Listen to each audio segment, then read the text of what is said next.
Bienvenidos a un nuevo episodio de Dato Encerrado, un podcast sobre qué hay detrás de lo que sabemos, de lo que pensamos que sabemos y de lo que no tenemos idea. Hoy cambiamos de número de dígitos en cantidad de episodios. Es un hito increíble. No están viendo las caras de mis compañeras, pero son muy felices. No me había dado cuenta. Llegamos a la decena, es el Messi de los episodios, no sé qué más querés que digamos. Increíble, es una cosa de locos. Así que espero que lo disfruten tanto como nosotras en este momento. Me voy a presentar, mi nombre es Melina y los olores son muy especiales para mí, tanto que cada vez que llegaba a mi casa sabía qué iba a cenar o qué estaba preparando mi madre para la cena sin ni siquiera abrir la puerta de mi casa. Me encanta. Mi nombre es Rocío y tengo tan mal sentido del olfato que a veces me da miedo tener coronavirus y no darme cuenta. El mío, mi comentario, perdón, soy Belén, no entiendo cómo no aprendí la secuencia de lo que tengo que hacer a esta altura del partido. Es muy fácil. Ay, no. Mi nombre es Belén y tengo una amiga que se dio cuenta con todo esto del coronavirus que necesitaba un certificado que certificara justamente que no puede oler, que no percibe olores muy bien, porque si no en uno de los controles la iban a hacer quedar y activar el protocolo. No. Hay mucha gente que huele mal, me parece, y que no nos damos cuenta de la cantidad. Igual un poco es un beneficio, Digo, no, a veces que está bueno oler, pero muchas veces la gente alrededor mío la pasa mal porque hay un olor feo y yo no me entero. Entonces, en ese sentido, me ha beneficiado más de una vez tener mal sentido del olfato. Transporte público en Buenos Aires en verano, por favor, qué ganas de no oler. Mal. Yo creo que la habilidad que tiene que estar asociada, Ro, a no poder oler es ser lo suficientemente consciente de que no podés oler como para bañarte seguido y no hacer que el resto huela a tus propios olores. Porque hay gente que dice que no tiene olor. O hay gente que lo dice. Esa es la peor. Esa es la peor. Pero, o sea, si ellos no lo huelen. Hoy vamos a estar hablando de los olores, como perfectamente se deben haber dado cuenta, y toda esta historia alrededor de los olores la relaciona con cómo elegimos nosotros, los humanos, y además otros animales a nuestras parejas. ¿Es acaso el olor algún factor importante a la hora de elegir nuestras parejas? La historia arranca más o menos en el año 1959, a partir de estudios hechos en animales, con una observación muy, yo me lo imagino, no vi ningún video de esto, pero en mi mente, como hacemos siempre, es un espectáculo hermoso, que un chabón ve un comportamiento muy espectacular en un grupo de polillas. Había una polilla hembra adentro de una jaula y de repente, con un batir de sus alas, todo un grupo, no sé cómo decirle, flota, una bandada, no sé. Creo que el grupo es la mejor de las opciones. Bien, flota me gustó igual. Entonces, todo un grupo de polillos se empezaron a acercar desesperadamente queriendo aparearse con la hembra, ¿sí? Golpeándose contra el borde de la jaula. Entonces, este comportamiento claramente era un comportamiento que estaba relacionado con el apareamiento, digamos, claramente querían aparearse con la hembra, y un par de investigaciones y años de investigaciones después terminaron llevando a que se aislara lo que se conoce como la primera feromona. ¿Qué es una feromona? Bueno, supuestamente la feromona es esta sustancia, es una sustancia química que fue liberada en ese momento por la polilla, por la señora polilla, desde la jaula, y fue esta sustancia la que pudieron censar los polillos desde afuera y acercarse luego para intentar buscar el apareamiento con la hembra. Lo loco es que básicamente los experimentos que hicieron después para efectivamente confirmar que esto era la feromona era poner esto en cualquier lado, ¿no? O sea, una vez que aislaron la molécula de la feromona, la pusieron en otros lugares y vieron que los polillos iban de cabeza hacia el lugar en donde estuviera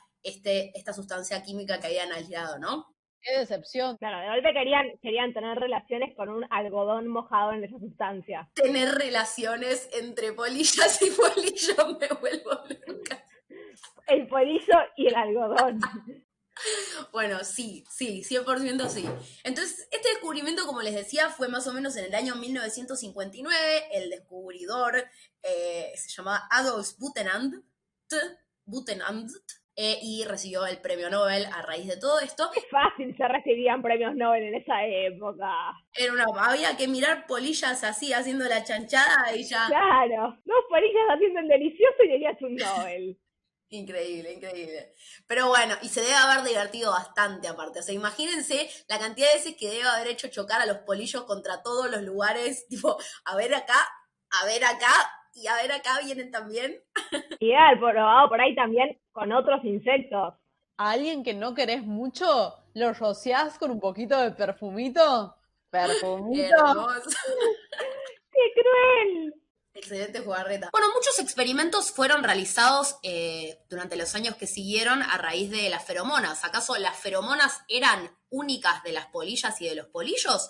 ¿O eran una sustancia química que se usaba para comunicarse entre otras especies?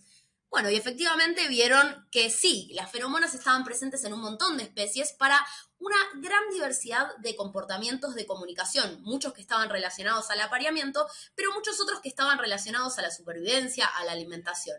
Entonces, simplemente las feromonas quedaron definidas como una sustancia química que está relacionada con la comunicación entre individuos de la misma especie. Tengo una pregunta. Vos viste que dijimos que eran de la misma, era para comunicarse dentro de individuos de la misma especie. Los otros bichos que no son polillas, ¿perciben el olor o no lo interpretan?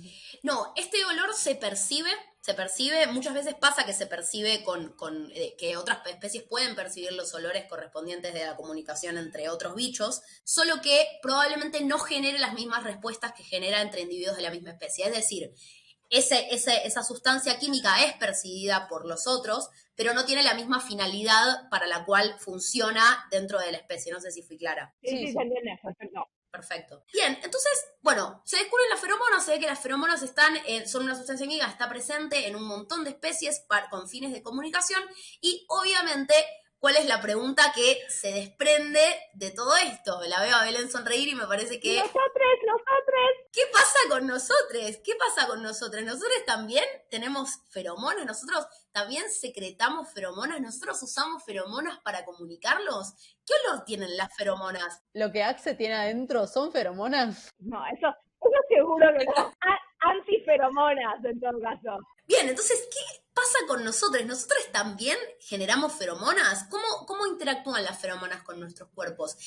Estas feromonas, si llegaran a existir, si efectivamente fueran parte de nuestra forma de comunicarnos entre nosotros, ¿estarán relacionadas con nuestra elección de parejas? Resulta que en los años que siguieron al descubrimiento de las feromonas, en el ámbito del comportamiento humano, se descubre también, en relación a los olores que nosotros y nosotras tenemos, ¿sí? Los olores corporales de los que hablábamos al principio, estos olores están relacionados en gran medida con secreciones hormonales en nuestro cuerpo y con distintas variantes genéticas en todo lo que son las secuencias que codifican para las proteínas del complejo mayor de histocompatibilidad. ¿Qué acabo de decir?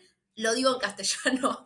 Nuestro sistema inmunológico está relacionado con los olores que tenemos. Y las proteínas que componen a nuestro sistema inmunológico están codificadas en nuestros genes y aparentemente estas diferencias genéticas están relacionadas con estos olores. Entonces, la idea que empieza a estar en boga, que de nuevo, como les decía antes, a mí me gusta mucho imaginarme todo esto bastante popero en el momento, como bueno, la idea popera del momento, ¿sí? Lo que ahí estaban todos tratando de apuntalar y todos tratando de descubrir, como la vacuna del COVID, pero en un momento menos drástico y un poquito menos extremo, es si estos olores relacionados con las proteínas de nuestro sistema inmunológico pueden ser detectados por nosotros y, como consecuencia, influenciar nuestra elección de pareja. ¿Por qué meten acá la elección de pareja?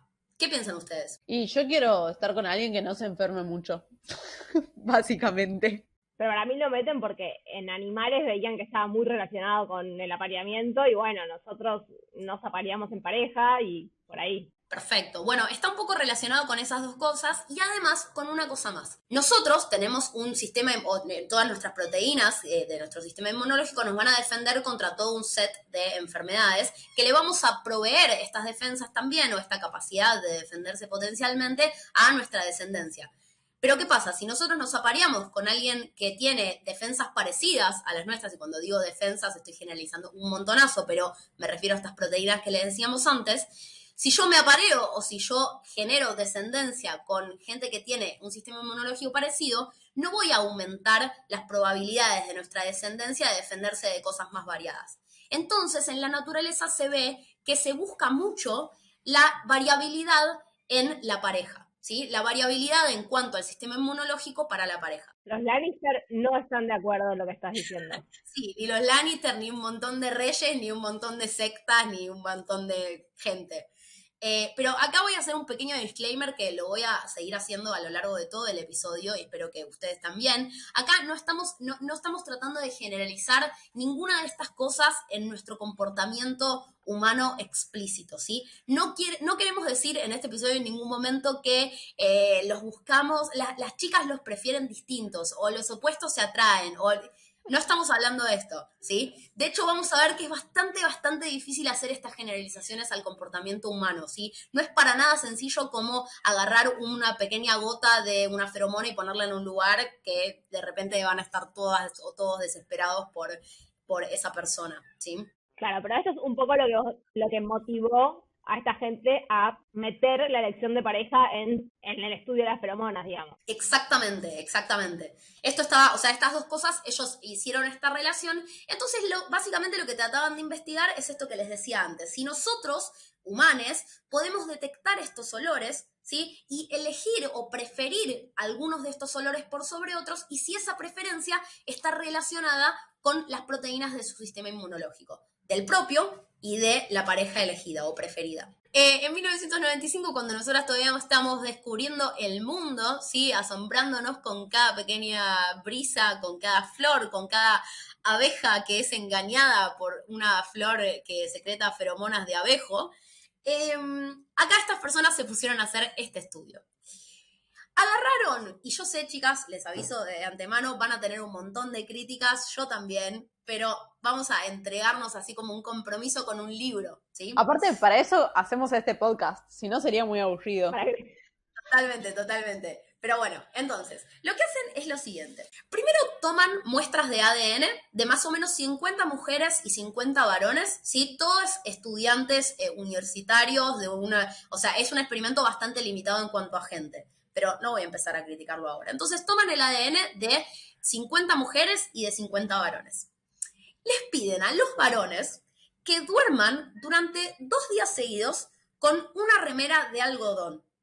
Y que además de dormir con esta remera de algodón durante 2 días seguidos, les piden que después la guarden en unas bolsas de plástico, pero que a lo largo de esos 2 días eviten lo más posible cualquier tipo de fuente de olor intenso. Le hace que no fumen, que no chupen, que no tomen colectivos, por ejemplo, que no se pongan perfume ni desodorantes. No sé si se les ocurre algún otro tipo bueno, actividad sexual, si tienen actividad sexual, que saquen la remera lejos. O sea, todo ese tipo de cosas que pueden llegar a influenciar la intensidad o el tipo de olor que se puede encontrar después en la remera, les indicaron fuertemente que no las hicieran. Ellos podían hacer actividad... Ah, no, porque era solo para dormir, no es que la tenían todo el día. Solo para dormir, Okay. Sí, no la tenían todo el día. Pero era cosas como que vos decís, digo, fumás y después te acostás, te pones la remera y tenés olor, digo. Como que trataron de ser lo más pulcros posibles en esos 2 días en relación a la remera. Bien. ¿Se podían bañar durante el día? Se podían bañar durante el día. Sí, la idea es que fuera como lo más frecuente posible, evitando estas fuentes fuertes de olor, como para tener el olor lo más natural posible, por decirlo de alguna manera. Ese olorcito de cuando recién te levantás, no sé si me entienden, ese olorcito. Entonces, ahora viene una de mis partes favoritas. Además de todo esto, o sea, ya se vienen imaginando, los varones son los que se ponen la remera, heteronormatividad del mundo, las mujeres son las que van a oler esas remeras después y van a elegir cuál les parecen las que más les gustan, ¿no? Y hablar de pedirle a un varón a ver si le gusta a otro varón, nada de todo eso puede ocurrir. No, ¿qué me decís? Pará, tenemos otras prioridades en este mundo del 1995. Bueno, entonces, para ponerlos un poquito en tema, para darle un no sé qué a los olores en su vida, a todos y todas las participantes y los participantes de este estudio les dan para leer un libro, que no sé si ustedes lo conocen, pero es un libro que está muy relacionado a los olores en general, que es El perfume. El perfume es un libro de Patrick Süskind, sí, lo que están escuchando. Es un libro que habla básicamente de un asesino serial que se ve enormemente atraído por los olores y que trata de encontrar la fragancia perfecta. Y obviamente terminan todos muertos, me parece, perdón, spoiler alert, tal vez lo debería haber dicho antes. Hay una película que es muy buena, el libro dicen que es muy bueno también. Es del 85. Bien, fabuloso. Bueno, entonces, para ponerlos sin tema del experimento, les dan este libro para leer, cosa de que estén sensibilizados con los olores, que los tengan presentes, Who dudosísimo. knows? Bueno, who knows. Otro paso siguiente, las mujeres, me siento muy rara diciendo estas divisiones, siento como que estoy haciendo el semáforo en los bailes, vieron como tipo, los varones por este lado y las mujeres por este lado. Las mujeres, que eran quienes iban a tener que oler, iban a tener que tener el sentido del olfato bien afiladito, además de leer el libro, tienen que prevenir resfrios. Entonces, todas las 2 semanas anteriores, claro, porque escúchame, tenés que estar afilada, hermana. Lo único que te pido, one show, tenés que estar, no te resfríes. Entonces les daban una especie de gel nasal para prevenir resfríos, que andás a ver en ese año qué era ese engendro del demonio y por qué no existe ahora, o sea, rarísimo. Pero bueno, les dan este gel para que no se resfríen en estas 2 semanas. Entonces estaban pipí cucú a la hora de responder qué remeras preferían. Entonces, cada mujer a lo largo de estas, al final de estas 2 semanas va a recibir 6 remeras, ¿sí? De estas 6 remeras, la mitad correspondían a varones que presentaban con ellas una alta compatibilidad de genes del sistema inmunológico, es decir, que tenían sistemas inmunológicos bastante parecidos a los de ellas. La otra mitad de las remeras era lo contrario, tenían sistemas inmunológicos bastante distintos a los de ellas. Entonces ellas con estas bolsitas adorables, con las remeras, lo que tenían que hacer era, entiendo que sin mirarlas ni nada, o sea, simplemente oliéndolas, abriendo la Ziploc y cerrándola y oliéndola, tenían que puntuar estas remeras en 3 escalas. Por un lado, diciendo qué tan agradable o pleasant, lo dicen en inglés, qué tan agradable era el olor que estaban olfateando, qué tan intenso y qué tan sexy les parecía el olor. Sí. Hermoso.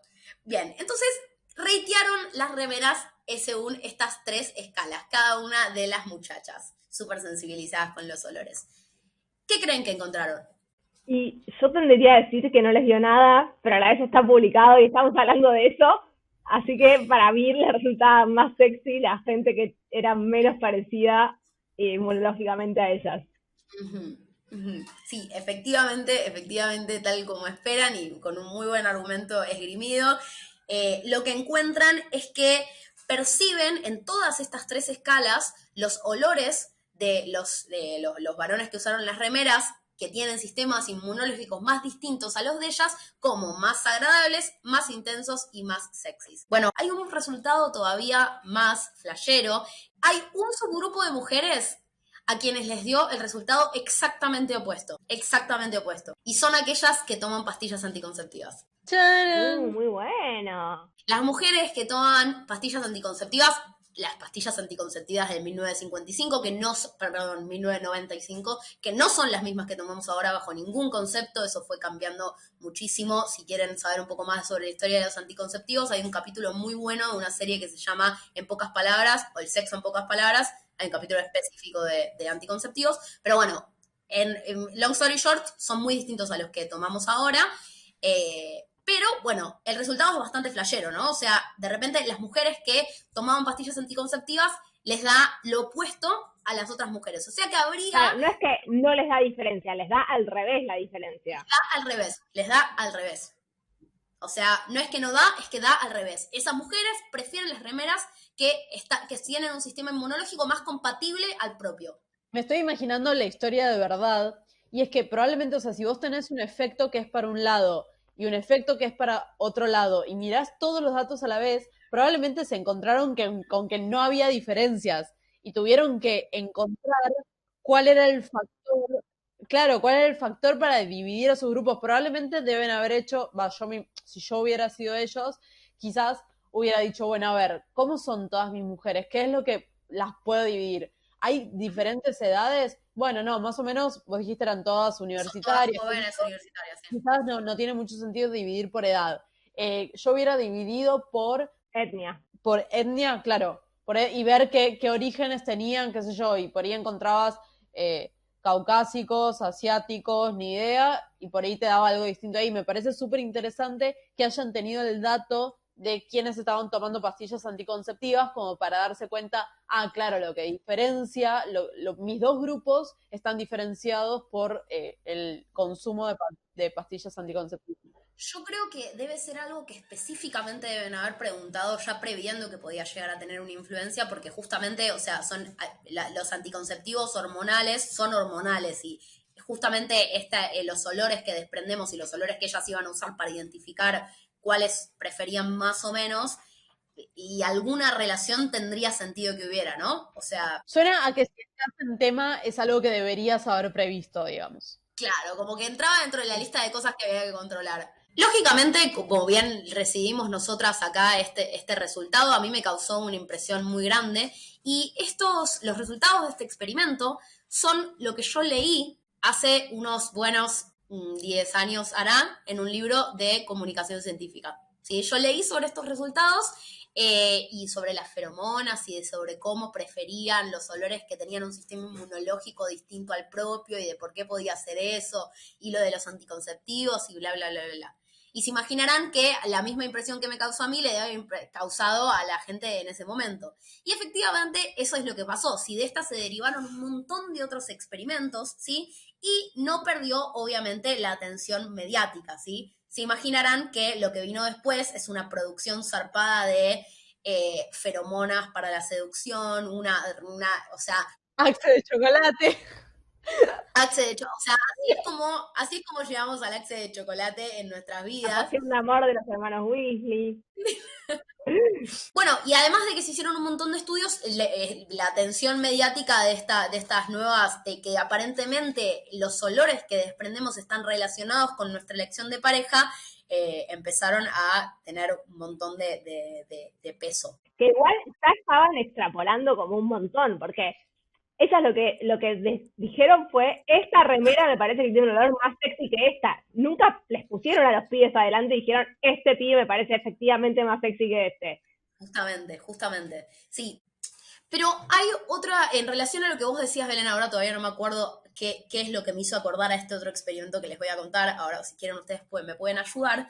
En el medio, entre que se publicó el paper en 1995 y que se hizo un follow-up del paper corrigiendo algunas cosas, por ejemplo, haciendo el experimento inverso, porque todavía los varones no podían elegir varones y las mujeres no podían elegir mujeres, pero había que chequear la diferencia de género. Entonces, en el follow-up, o sea, en el próximo experimento que hizo el mismo grupo, chequearon qué pasaba con las preferencias de los varones hacia las mujeres también. ¡Qué revolucionario! ¡Qué revolucionario! Entonces corrigieron eso y un par de cositas más. Pero en el medio de todo esto, y atendiendo un poco a la duda que tenía Belén antes, otro grupo de investigación se puso a ver esto de la búsqueda supuesta a la hora de elegir pareja en estas diferencias del complejo mayor de histocompatibilidad o del sistema inmunológico.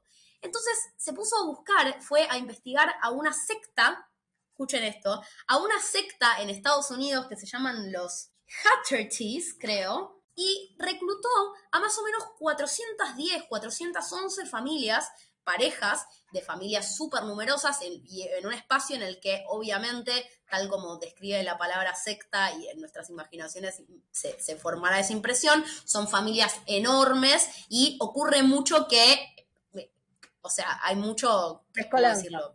Mezcolanza. Bueno, mezcolanza es una palabra dulce para decirlo, pero sí, está bien. Sí, incesto hubiese usado yo, ¿no? Pero está bien, si querés mezcolanza. Mezcolanza es más dulce.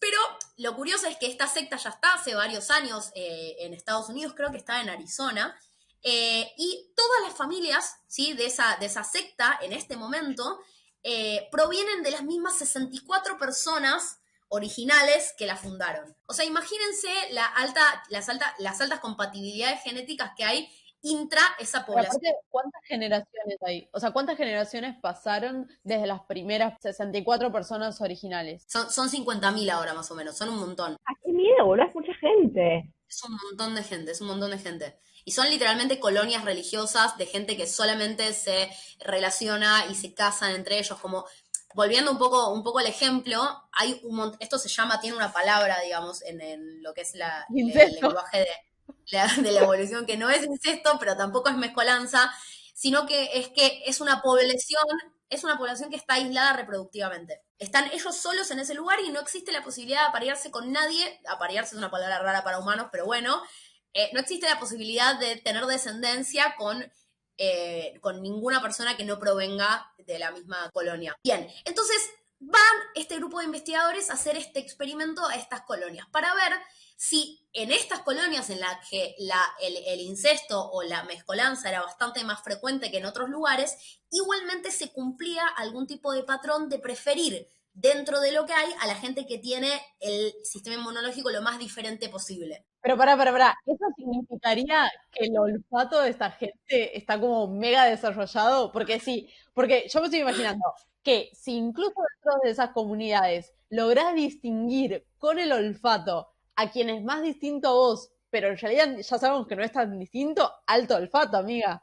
Tipo, Claro, como que los más distintos de acá, por ahí es lo que en el otro experimento tomaban como parecido.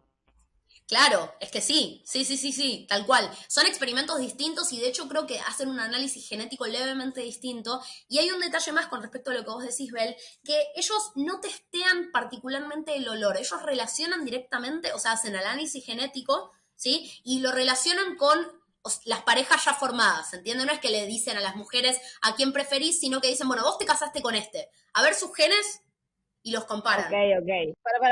no hay más remeras con Ziploc acá. Acá no hay remeras con Ziploc. Después volvemos a las remeras con Ziploc. Pero acá no. Esto simplemente, este experimento viene a colación a esta preferencia que vos decías antes de, bueno, pero ¿cómo sabés que efectivamente esto se lleva a cabo, no? Porque le das a oler una remera y nada más, no es que después se casa o tiene relaciones sexuales con esa persona. Solo olió la remera. Bueno, acá lo prueban en parejas que ya están conformadas. Sí, igual también, no sé, me abre un montón de cosas, ¿no? Pero digo, en una colonia, en una secta, en un lugar donde están, no me imagino que las elecciones de pareja sean tan libres como simplemente guiadas por la atracción. O sea que Rocío apuesta porque no van a estar, o sea, no van a encontrar nada en este experimento. No va a haber ningún tipo de influencia en la variabilidad del sistema inmunológico en la elección de pareja. No, yo siempre apuesto a que si se publicó es porque encontraron diferencias. O sea, ese va a ser mi principio. Pero lo que digo es que por ahí, la diferencia que encuentren puede ser porque estratégicamente dentro de la colonia te conviene que tu hija se case con uno de una familia más lejana que se case con alguien más cercano por cuestiones políticas. Entiendo lo que decís. Es muy interesante. Mejor que tengan en común un tatarabuelo que tengan en común un abuelo, digamos. Claro, O sea, son incestuosos, pero no tanto. Claro, es claro. incestuoso, pero no tanto. Tienen sus límites. Esa es una muy buena posible crítica a este trabajo. Y de hecho, bueno, cuento finalmente el resultado de lo que ellos hacen es comparar la variabilidad genética que hay entre las parejas, digamos, entre las parejas casadas que tienen hijos en esas comunidades y la variabilidad genética esperada si las cruzas fueran más al azar. ¿Se entiende? O sea, si no estuviera todo influenciado por la diferencia inmunológica, ¿sí? O la diferencia en estos genes que producen las proteínas del sistema inmune, ¿sí? Habría un determinado número, acorde a una simulación computacional, habría un determinado número de parejas con una diferencia genética y lo que ven es que el número real difiere mucho del de este modelo o el de esta simulación, ¿sí? Y difiere mucho en el sentido de que hay mucha más diferencia, ¿sí? En los sistemas inmunológicos que la que predice el modelo.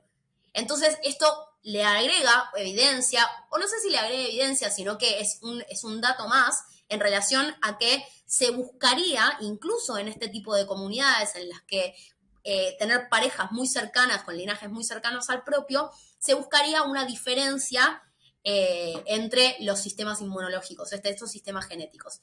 Y, bueno, esto posiblemente estaría relacionado con los olores, pero no lo dicen en este trabajo. Este trabajo solamente evalúan estas incompatibilidades en los sistemas inmunológicos. Pero bueno, imagínense, adivinen si se soltó esta idea de los olores para la elección de la pareja, eso no ocurrió, ¿sí? De hecho, al día de la fecha, como yo les decía, yo esto lo leí en un libro, el libro que yo leí se publicó en el año 2005 más o menos, que contaban estos experimentos y bla, bla, bla. Y hace poco, de hecho ayer, leí una nota del año pasado que contaba sobre, escuchen esto, sobre unas fiestas de feromonas. ¿Qué son las fiestas de feromonas? Bueno, se hacen en Estados Unidos, obviamente, todos tienen acceso a chocolate. No, pero básicamente vos tenés que elegir como son estas citas a ciegas, ¿sí? pero que tienen que elegir ya preferencias de personas en base a sus remeritas con olores que tenían que dormir las 4 días anteriores a la fiesta y prever. Tipo, un método muy similar al que hacían en el experimento, pero ahora como una excusa ya directamente para conocer gente, ¿sí? Pero eso la gente lo hacía voluntariamente, no como un experimento. Voluntariamente. No, cero experimento acá. En el experimento también lo hacen voluntariamente. Sí, lo hacen voluntariamente, pero digo, no, en las fiestas no hay un diseño por detrás que quieren entender algo con eso. Es simplemente gente que decide que esa es una buena forma de ir a conocer gente. Tal cual, tal cual, tal cual. Sí, de hecho, bueno, hay mucha gente que se pone estos perfumes con feromonas y que después, bueno, sale a ver si funcionó. Ayer veía un video de YouTube de un grupo bastante conocido no son comunicadores científicos, sino comunicadores en general, que prueban las feromonas, a ver qué les parece este experimento que hacen. Saben todo sobre las feromonas, saben que muy probablemente estén, o se estipula que están relacionadas con la atracción, entonces se ponen este perfume de feromonas y después salen y a lo largo de toda una semana evalúan cuánto les sirvió, si recibieron más atención de sus parejas sexuales establecidas o no establecidas. Súper prolijo, consistente, sí. O sea, seguro que dio muy buenos resultados. Sobre todo porque no tenían ningún sesgo sobre qué era lo que tenía que dar al experimento. Para nada. No esperaban nada, o sea, no esperaban nada. No está, como ya vimos en este podcast, no está para nada relacionado todo con nuestra expectativa y que tal vez estamos un poco más confiados y no sé, salimos a un bar de esa manera, no importa. Pero bueno. Como cuando Harry simula que le pone Félix feliz y Ron antes del partido, pero en realidad no se lo puso, pero juega mejor porque cree que se lo puso 2 referencias en un capítulo que metí. Entonces, ¿qué pasó con la pequeña Meli que allá por el año 2006, 2007, que estaba empezando a descubrir la biología y que a la vez también estaba descubriendo que tal vez le gustaba gente y no entendía bien la atracción sexual y todas esas cosas que me imagino que son fases que hemos atravesado todas en algún momento o continuamos atravesándolas, tal vez, no sé, digo, se me ocurre.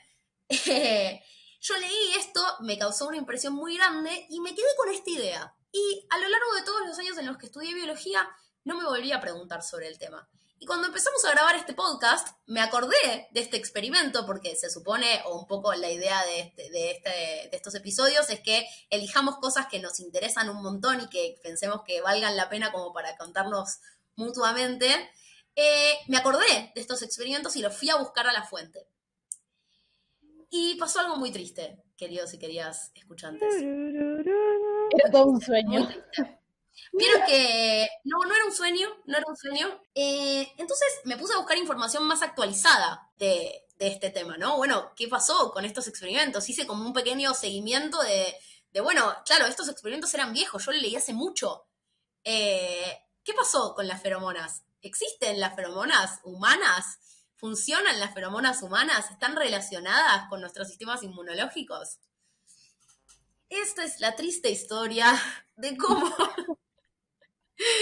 Bueno, cuando me puse a averiguar un poco más, queridos y queridas oyentes, descubrí que no solo no se pudieron aislar, no hay pruebas consistentes de que las feromonas humanas existen, o sea, no se pudo aislar, así como les contaba al principio de todo, no pudieron aislar ninguna feromona humana que funcione al nivel de las feromonas para las polillas y los polillos. Y además de todo esto, los experimentos que les contaba que estaban relacionados a las remeras y a los olores y a cómo nos influenciaban y a cómo la diferencia entre nuestros sistemas inmunológicos influenciaba nuestra elección de pareja, también está bastante cuestionado. Y uno de los cuestionamientos principales en relación a esto es nuestro mejor amigo, ya hemos hablado de esto en episodios anteriores, si no los escucharon, escúchenlos. Nuestro mejor amigo, que son las revistas científicas que publican resultados positivos, para decirlo corto. Básicamente, durante todos esos años estaban tan emocionados con el descubrimiento de las feromonas y con la locura de que elegíamos gente que tuviera sistemas inmunológicos lo más diferentes posibles a los nuestros y que esto estaba relacionado con los olores y que en esa época solo se publicaron resultados positivos. Y solo hace unos años empezaron a salir a la luz todos los experimentos en los que esto no funcionó. Por ejemplo, hay uno que se hizo un par de años después al de la secta que les contaba, que le hicieron en tribus del Amazonas con un montón más de gente y no dio. Y por algún motivo, misterioso motivo, no sabemos por qué. Con el no dio lo que estás queriendo decir es que no había grandes diferencias. No, es que la elección de pareja no estaba influenciada por las diferencias en los sistemas inmunológicos, en estas tribus del Amazonas, pero en un estudio bastante más amplio, ¿sí? En tribus que también tenían este aislamiento reproductivo, ¿sí? Tal vez no tan estricto como lo de la secta, ¿sí? Pero también, y además eran muchos más. Pero, sorprendentemente, o no tanto, este estudio tuvo muchísima menos relevancia que el estudio que afirmaba que sí existían diferencias en los sistemas. Es que es muy pop. Además, yo me imagino cuando empieza a ser una bola gigante, porque la prensa y todo, y la industria en general, chocha con esos resultados. Me suena que debió haber sido algo como muy pop y muy de moda y muy fancy decir que de repente elegíamos a nuestras parejas por el olor. Entonces, Claro. es como debió haber sido bastante difícil intentar publicar resultados que contradecían eso. Y claro, y aparte, Que aparte sí. la idea de vender un perfume con feromonas que te va a volver súper atractiva, no sé qué, garpaba un montón en la industria. De hecho, estoy Igual para segura, mí, no sé por qué no hice esto antes, vamos a googlear, o sea, yo estoy segura que en Mercado Libre se venden perfumes de feromona. bien, Esto se llama mientras, googleando mientras grabamos. Deberíamos hacer una sí. sección. Igual un poco sería re triste, ¿no? Digo, después de lo que una labura, chamullando, zaraza, y que todo se te reduzca al olor, a algo que vos no podés manejar, me parece horrible. Sería un garrón. Pero a la vez La también cantidad de pensalo memes que por te el otro mandé, lado. para que... Pero pará, o sea, pensalo por el otro lado, tipo, te querés levantar a alguien y de repente descubrís que tenés una herramienta que de verdad te va a servir para gustarle más. Es como, deme 10. Pero después te agarra un síndrome del impostor, de que no le gustás de verdad, que solo le gustaste por la poción. Pero eso te lo preguntás varias citas más adelante. Bien, entonces, un poco para cerrar esta triste historia, que también, o sea, es triste, pero por otro lado no es tan triste, creo que nos deja una moraleja súper interesante. Las cosas en la ciencia a veces avanzan mucho más rápido que otras veces, y muchas veces pasa que con temas así poperos, como había usado este término antes, que no sé, no me queda muy en claro si se entiende muy bien o no, pero pop, como me refiero a del momento, muchas veces pasa que con estos temas poperos avanza relativamente más rápido. Y también ocurre mucho este sesgo que decíamos antes de que, bueno, estamos todos jodiendo acá con que el olor y que queremos vender el perfume, y que así te vas a levantar al que te gusta o a la que te gusta y así, no me vengas con que no da. Que bueno, eso puede generar que hayan ciertos sesgos y que se publiquen algunas cosas y otras no, y que esta construcción del conocimiento se vea avance de formas no tan objetivas, por decirlo de alguna manera. Creo que la moraleja final es que si leíste algo hace 10 años en un libro de divulgación, antes de contarlo de nuevo en una charla con papas y cerveza que tanto extraño, vuelvas a chequear en qué está ese tema de nuevo, porque puede ser que eso ya no sea de esa manera o que ya se haya pasado a otro tema mejor y ya haya mejores formas de levantarte al que te gusta o a la que te gusta. Claro, la segunda moraleja es que en lugar de un perfume de feromonas, le mandes un meme. O le mandes este episodio de Dato Encerrado para que lo entiendas. Si te están recomendando este episodio de Dato Encerrado, puede ser que la persona que te lo recomendó te tenga ganas y no sepa cómo. Bueno, igual, de nuevo, como decimos siempre, no es que la ciencia es mala y que no tenemos que creerle. Nosotros exponemos muchas de las falencias que tiene el sistema científico, porque desde adentro es fácil reconocerlas, pero la verdad es que cuando analizamos la masa, son muchas más las cosas buenas que las malas, y tiene la mayoría de los trabajos que se publican no responden a intereses particulares o no es que se dejan de publicar porque no van con el status quo. Justo estamos exponiendo casos en los que sí. Porque nos divierten. Para poder criticar. Tal cual. Si no, ¿de qué vivimos? Escuchame, somos haters de Papers. Este podcast cambió de nombre y ahora se llama Haters de Papers. Me encanta. Esto fue el 10º episodio de Dato Encerrado. Les recordamos que nos sigan en Instagram en @datoencerrado, que pueden compartir este episodio con esa persona que les gusta y que no saben cómo decírselos. Y si bien esto de las feromonas parece que no importa tanto, nuestra recomendación es que una ducha antes de ir a una cita siempre viene bien. Hasta la semana que viene.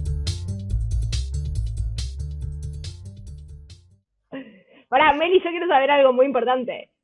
¿Mercado Libre vende perfumes de feromonas? Mercado Libre vende perfumes de feromonas, 100%. Son Vos bastante acabás- baratos, ¿eh? Si quieren, rondan entre los 500 pesos y los 1500 pesos. Acabas de tunear tu algoritmo y ahora te va a aparecer publicidad de feromonas en Instagram. Bueno, ustedes también, ¿saben? Porque están diciendo la palabra feromonas, tipo, muy frecuentemente frente a su micrófono. Claramente esto termina en propagandas. De hecho, por favor, mándenme si les empiezan a llegar propagandas de estas cosas. Porque yo de última lo busqué, es más obvio. Pero a ustedes sería A mí me todavía daría mejor. miedo ya. Si no te da miedo hasta ahora, bueno.